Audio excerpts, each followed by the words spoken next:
الرحیم الحمد للہ الذی کفا وسلام علی عبادہ الذین اصطفى اما بعد۔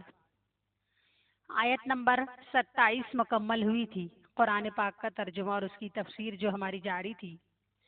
اب 28ویں آیت کا ترجمہ اور اس کی تفسیر ہم شروع کرتے ہیں۔ بسم اللہ الرحمن الرحیم۔ کیف تکفرون باللہ وکنتم امواتا فاحیاکم ثم یمیتکم ثم یحییکم ثم الیہ ترجعون۔ کیسے تم انکار کرتے ہو، کس طرح انکار کرتے ہو تم اللہ تبارک تعالیٰ کا، حالانکہ تم بے جان تھے، وکنتم امواتن، تم بے جان تھے، فاحیاکم، پھر اللہ تعالیٰ نے تمہیں زندگی عطا فرمائی، ثم یمیتکم، پھر وہ تمہیں موت دے گا، ثم یحییکم، پھر تم کو جلائے گا، پھر زندہ کرے گا۔ موت آنے کے بعد جب اللہ تعالیٰ کی طرف سے سور پھونکا جائے گا، پھر اس کے بعد قبروں سے اٹھ کر زندگی ملے گی۔ ثم الیہ ترجعون، پھر اسی کی طرف تم سب لوٹائے جاؤ گے۔ ہماری حقیقت کی طرف اللہ نے اشارہ کیا ہے کہ اللہ تبارک تعالیٰ کا انکار ایک کہنا چاہیے جو جاہل انسان ہوگا وہی اللہ کا انکار کرے گا۔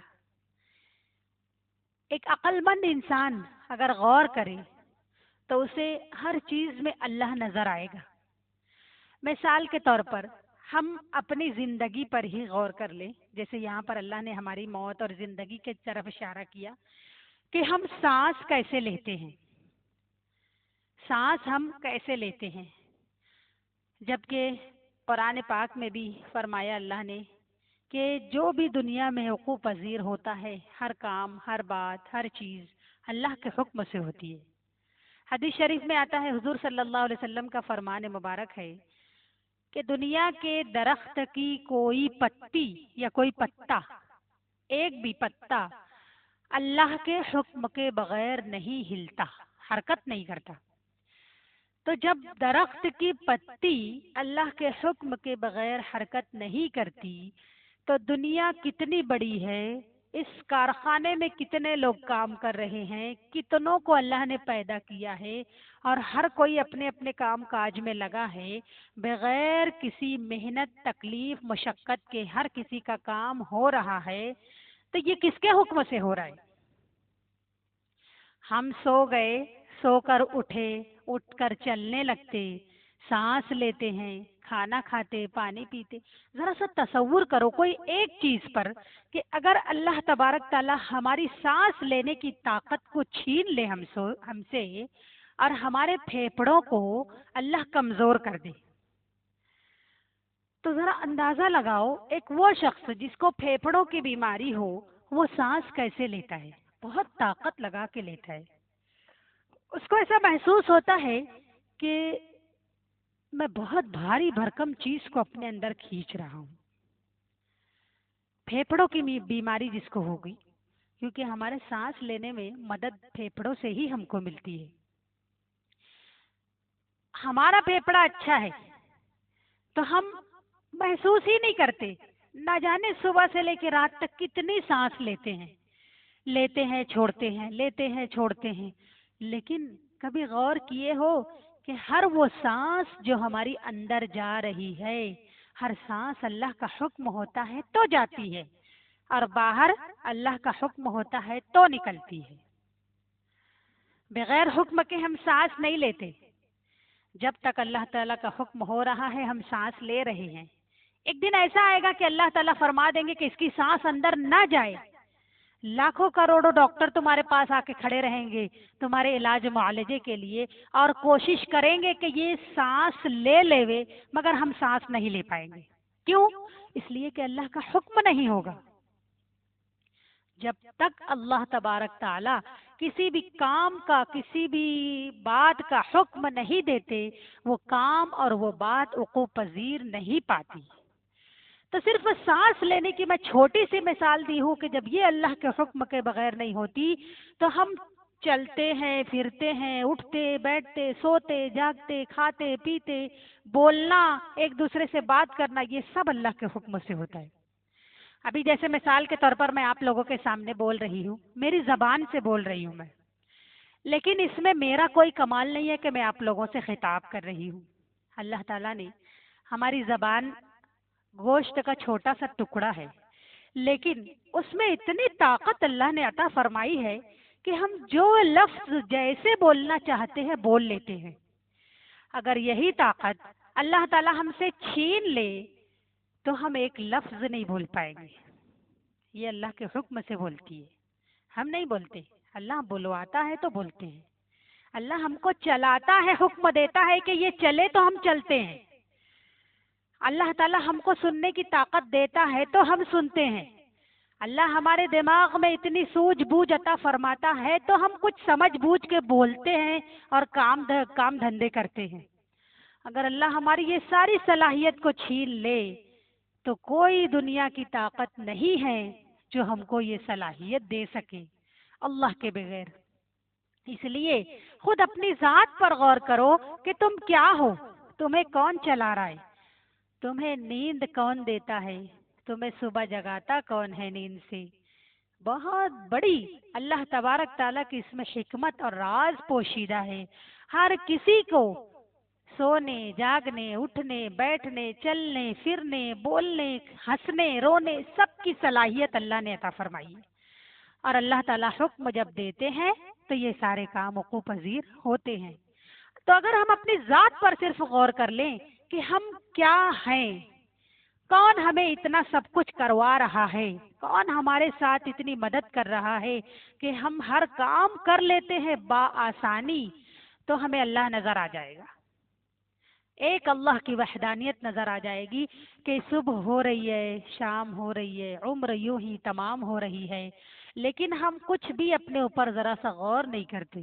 دیکھو جو بات میں بتائی ہوں، تھوڑا سا غور و فکر کرنا، ایک لمحے کے لیے، ایک پل کے لیے، تھوڑی دیر کے لیے جو ہم غور و فکر کر رہے ہیں۔ حدیث شریف میں آتا ہے کہ اگر کوئی بندہ یا بندی اپنی ذات پر کچھ تھوڑا سا غور کر لے اور اس میں اللہ کی قدرت پر غور و فکر کر لے اور اسے اللہ کی قدرت نظر آ جائے اور وہ اس کا یقین بڑھ جائے، اس کا ایمان بڑھ جائے کہ یہ سب کچھ اللہ کر رہا ہے، آخر میں اس کو جواب آخری تک سوچنے سمجھنے تک یہ جواب مل جائے کہ میرے ساتھ جو کچھ بھی ہو رہا ہے سب کچھ اللہ کے حکم سے ہو رہا ہے، تو ہمارے نبی کا فرمان ہے کہ وہ شخص ایک لمحے کے لیے اتنا غور و فکر کیا اور اسے اللہ نظر آ گیا تو اسے 1000 نفل عبادتوں کا ثواب مل جاتا ہے، ایک پل کے لیے جو اس نے اللہ کی قدرت پر نظر کیا، غور کیا۔ تو یہ بہت بڑی بات ہے۔ اللہ تعالیٰ نے اگر ہمیں پیدا کیا ہے تو اللہ تبارک تعالیٰ کی ہر نعمت کا شکر ادا کرنا چاہیے۔ اللہ تعالیٰ کو ہمیں پہچاننا ہے، ہمیں اللہ کی معرفت کو ڈھونڈنا ہے کہ اللہ تعالیٰ کہاں ہے، کیا ہے، اللہ ہم سے کیا چاہتے ہیں، اللہ کا مقصد کیا ہے ہم کو دنیا میں بھیجنے کا، ہمیں یہ غور کرنا چاہیے۔ اللہ تعالیٰ ہم سے خطاب کیا کر رہے ہیں؟ کیف تکفرون باللہ وکنتم امواتا، کیسے انکار کرتے ہو تم اللہ کا جبکہ اللہ ہر جگہ موجود ہے، ہر کام میں موجود ہے۔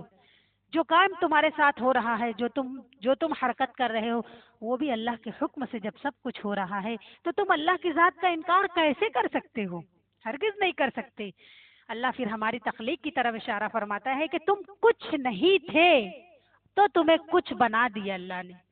وَكُنتُمْ أَمْوَاتًا فَأَحْيَاكُمْ، بے جان تھے تم، کچھ بھی نہیں تھے، لیکن اللہ تعالیٰ نے مٹی کا ڈھیر جمع کر کے تمہارا جسم بنایا اور اس میں جان پیدا کی، تم کو کچھ بنا دیا۔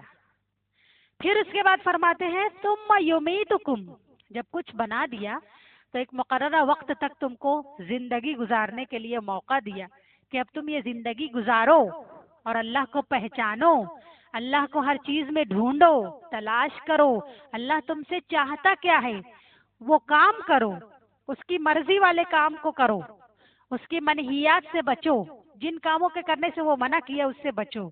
اللہ چاہتا یہ ہے ہم سے۔ پھر آگے فرماتا ہے ایک مقررہ مدت تک جب تم جی لو گے پھر اللہ کا حکم آئے گا کہ اب اس کو موت آ جائے، کیونکہ زندگی اصل میں زندگی یہی ہے کہ جو یہاں پر آیا ہے وہ ایک دن جائے گا. ہر جاندار چیز کو ایک دن بے جان ہونا ہے. اللہ تعالیٰ نے دنیا بنائی ہی اسی لیے ہے کہ یہاں پر ایسا چل رہا ہے نظام کہ کوئی آ رہا ہے، کوئی جا رہا ہے، کوئی کھو رہا ہے، کوئی پا رہا ہے. یہ اللہ نے نظام زندگی بنایا ہے، اور جو یہاں آئے گا وہ ایک دن اس دنیا کو چھوڑ کر جائے گا. تو اللہ تعالیٰ فرماتے ہیں ایک وقت تک جیے گا انسان، پھر اس کے بعد موت آئے گی تمہیں. پھر اللہ مرنے کے بعد ایک وقت تک، مقررہ وقت تک تم کو عالم برزخ میں رکھے گا. عالم برزخ کہتے ہیں قبر کی زندگی کو، جہاں پر سور پھونکے جانے تک ہم کو سونا ہے. اور وہ زندگی بھی بہت آسان نہیں ہے. سانس کا سلسلہ ٹوٹ گیا، مر گئے، وہاں لے جا کر ڈال دیے، وہاں جسم کو رکھا جائے گا قیامت قائم ہونے تک. اگر ہمارے پاس اعمال اچھے اچھے ہیں تو ہم کو اچھی نیند سلا دیا جائے گا. کہا جائے گا کہ نم کنومت العروس، سو جا اس دلہن کے مانند جس کی ابھی نئی نئی شادی ہوئی ہے، ایک دم سکون کے ساتھ تو سو جا. جب اللہ کا حکم ہوگا سور پھونکا جائے گا جب تو اٹھنا. فرشتے یوں کہہ کر اس کو سلا کر چلے جاتے ہیں.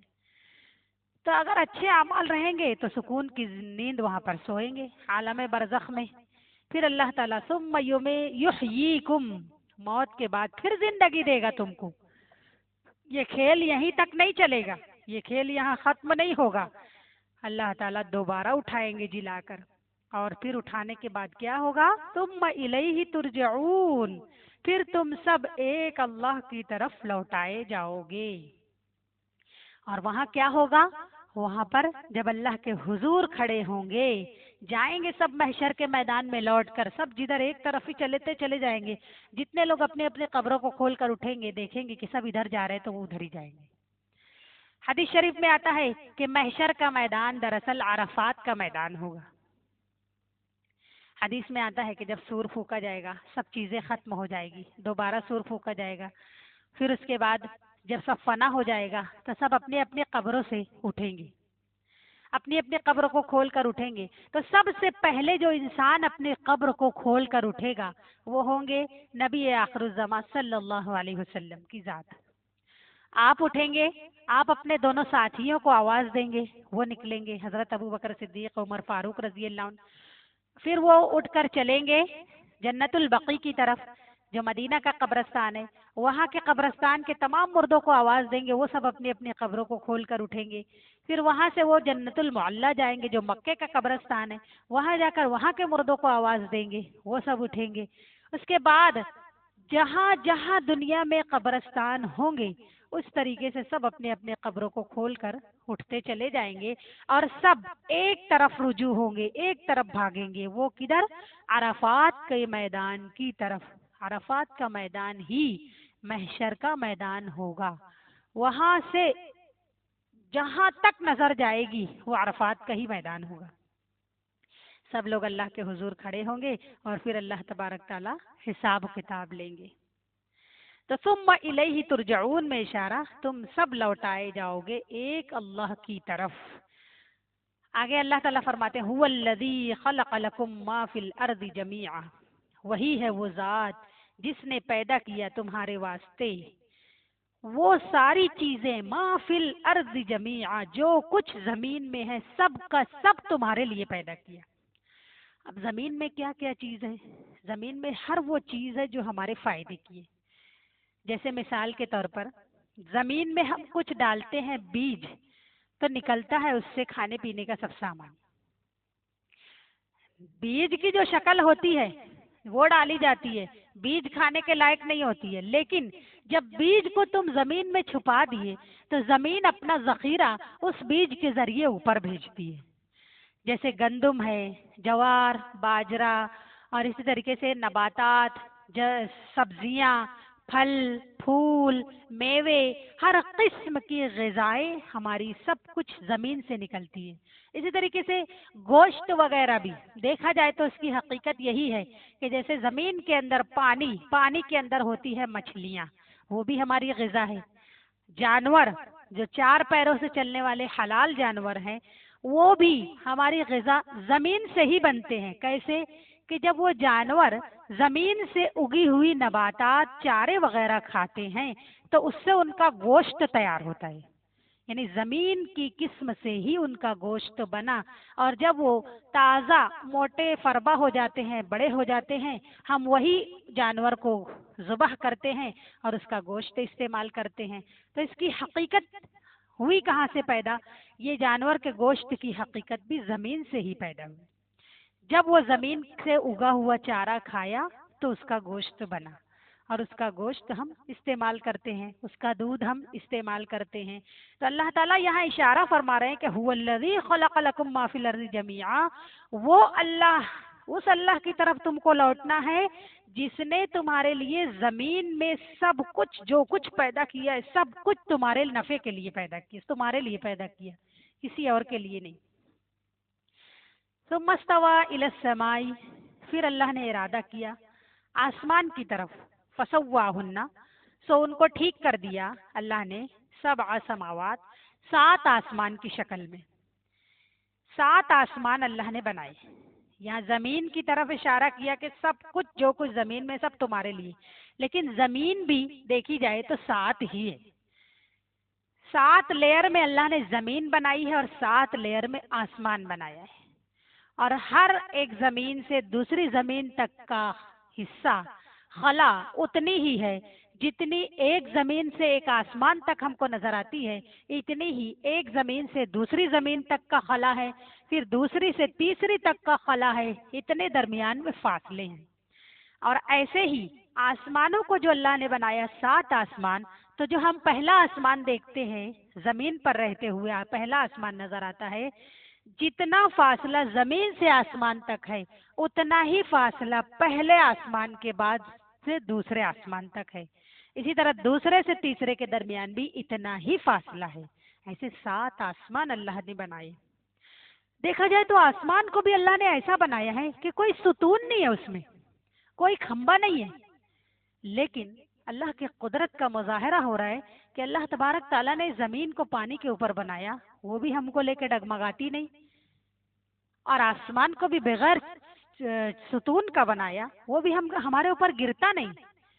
یہی اللہ تعالیٰ کی قدرت نظر آتی ہے کہ اللہ بغیر ستون کے آسمان کو تمہارے لیے چھت بنا دیا۔ ہم اگر ایک عمارت بنانے کے لیے جائیں گے تو ہم کو کیا لگے گا؟ 4 کھمبا پہلے گاڑیں گے، اس کے بعد اوپر چھت ڈالیں گے تاکہ وہ نیچے نہ گر جائے۔ بغیر ستونوں کے، بغیر کھمبے کے ہماری چھت کھڑی رہ ہی نہیں سکتی۔ کیوں؟ یہ بتانا مقصد ہے کہ تم مخلوق ہو، تمہارے لیے اسباب کی ضرورت ہے، اور اللہ تعالیٰ کو اسباب کی ضرورت نہیں ہے۔ اللہ بغیر ستون کے بھی کھڑا کر سکتا ہے، ہر چیز اس کے حکم کے تابع ہے، مسخر ہے تمام چیزیں اس کے لیے۔ اس لیے ہمیں اللہ کی ذات پر پورا یقین اور بھروسہ رہنا چاہیے کہ اللہ ہی واحد وہ ہستی ہے جو ہمارے ہر کام میں عمل دخل رکھتی ہے، اسی کے حکم سے ہمارا ہر کام وقوع پذیر ہوتا ہے۔ تو پھر عبادت بھی اسی کے لیے ہونی چاہیے، نہ یہ کہ کسی اور کے لیے۔ جھکنا بھی اللہ ہی کے آگے ہونا چاہیے، نہ یہ کہ کسی اور کے لیے۔ ہم اپنے آپ کو جھکائیں گے تو صرف اللہ کے آگے، اپنی پیشانی ٹیکیں گے تو صرف اللہ کی بارگاہ میں، نہ کہ کسی اور کی بارگاہ میں۔ تو اللہ نے فرمایا زمین میں سب کچھ تمہارے لیے پیدا کیا، پھر آسمان کی طرف ارادہ کیا، 7 آسمان بنا دیے۔ وَهُوَ بِكُلِّ شَيْءٍ عَلِيمٌ، اور اللہ تعالیٰ ہر چیز سے خبردار ہے، ہر چیز سے خبردار ہے، یعنی آسمانوں میں جو کچھ ہو رہا ہے اس سے بھی اللہ باخبر ہے، اور زمین میں جو کچھ ہو رہا ہے اس سے بھی باخبر ہے۔ ہمیں ان آیتوں سے یہ سبق حاصل ہوا، یہ نصیحت ملتی ہے کہ اللہ آخری جملے میں یہ فرما دیا وَهُوَ بِكُلِّ شَيْءٍ عَلِيمٌ، جو کچھ بھی تم کرو گے زمین کے اوپر رہ کے یا زمین کے نیچے جا کے، سب کچھ اللہ کے علم میں ہے۔ اچھا کرو گے تو بھی اللہ کے علم میں ہے، برا کرو گے تو بھی اللہ کے علم میں ہے۔ کسی اور کے آگے جھکو گے، غیر اللہ کے آگے جھکو گے تو بھی اللہ کے علم میں ہے، اور اگر اللہ کے آگے جھکو گے تو بھی اللہ کے علم میں ہے۔ اس لیے ہمیں ہر وقت اللہ کو حاضر اور ناظر جان کر ہر کام کرنا چاہیے۔ ہمارے ہر کام میں خلوص ہو، للہیت ہو، ہر کام اس نیت سے کریں کہ میرا اللہ راضی ہو جائے، خوش ہو جائے، بس اس کی خوشی کی خاطر ہمیں ہر عبادت کرنا ہے، ہر کام کرنا ہے، اور اللہ تبارک تعالی ہم سب کو توفیق عطا فرمائے خوب زیادہ نیک کام کرنے کی اور عمل کرنے کی۔ اللہ سے دعا ہے کہ اللہ ہم سب کو کہنے سننے سے زیادہ عمل کی توفیق عطا فرمائے۔ آمین ثم آمین، وما علینا الا البلاغ۔